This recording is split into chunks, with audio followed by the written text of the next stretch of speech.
৭২ ঘণ্টায় ৬টি দেশের মধ্যে সামরিক হামলা চালিয়েছে ইসরায়েল। আল জাজিরার এক প্রতিবেদন অনুযায়ী সোমবার থেকে বুধবার পর্যন্ত ফিলিস্তিন, লেবানন, সিরিয়া, তিউনিসিয়া, কাতার ও ইয়েমেনের ভিতর এসব হামলা চালিয়েছে ইসরায়েলি বাহিনী। প্রাণ হারিয়েছেন অন্তত ২০০ মানুষ। মঙ্গলবার কাতারের রাজধানী দোহায় এক আলোচনার সময় হামাসের একটি অফিস লক্ষ্য করে বিমান হামলা চালায় ইসরায়েল। ওই সময় গাজা যুদ্ধবিরতি নিয়ে আলোচনা চলছিল। এ হামলায় নিহত হন অন্তত ৬ জন, যাদের মধ্যে ছিল হামাসের শীর্ষ নেতা খলিল আল-হাইয়ার ছেলে হুমান আল-হাইয়া, তার ৩ দেহরক্ষী এবং এক কাতারি নিরাপত্তা কর্মকর্তা। হামাসের শীর্ষ নেতৃত্ব এই ঘটনায় অক্ষত রয়েছেন বলে জানা গেছে।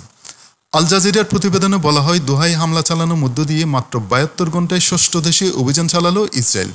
আর ২০২৫ সালের শুরু থেকে ৭ম দেশ হিসেবে আক্রমণের শিকার হলো কাতার। গত সোমবার ছিল গাজা আগ্রাসনের ৭০২তম দিন। ওই দিন গাজা উপত্যকা জুড়ে ইসরায়েলি হামলায় কমপক্ষে ৬৭ জন নিহত এবং ৩২০ জন আহত হন। নিহতদের মধ্যে ১৪ জন ছিলেন ত্রাণ সংগ্রহে আসা বেসামরিক মানুষ।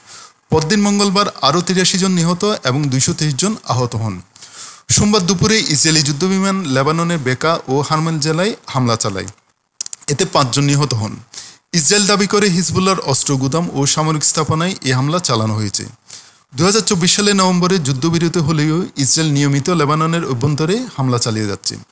Syrian observatory for human rights জানায়, সোমবার রাতভর ইসরায়েলি যুদ্ধবিমান হোমস ও লাতাকিয়ার একাধিক সামরিক স্থাপনায় হামলা চালায়। সিরিয়ার পররাষ্ট্র মন্ত্রণালয় এই হামলাকে দেশটির সার্বভৌমত্বের স্পষ্ট লঙ্ঘন এবং আঞ্চলিক নিরাপত্তার জন্য সরাসরি হুমকি হিসেবে আখ্যায়িত করেছে। ২০২৪ সালের ডিসেম্বর মাসে বাশার আল আসাদ সরকার পতনের পর থেকেই সিরিয়ায় হামলার পরিমাণ বেড়েছে। সীমান্তবর্তী কিছু এলাকায় ইতিমধ্যে ইসরায়েল দখল নিয়েছে বলে সিরিয়ার পক্ষ থেকে অভিযোগ করা হয়েছে। সোমবার রাতে তিউনিসিয়ার দিদি বো সৈয়দ বন্দরে গ্লোবাল সুমুদ ফ্লোটিলার প্রধান জাহাজ ফ্যামিলি বোটে একটি সন্দেহভাজন ইসরায়েলি ড্রোন হামলা চালায়।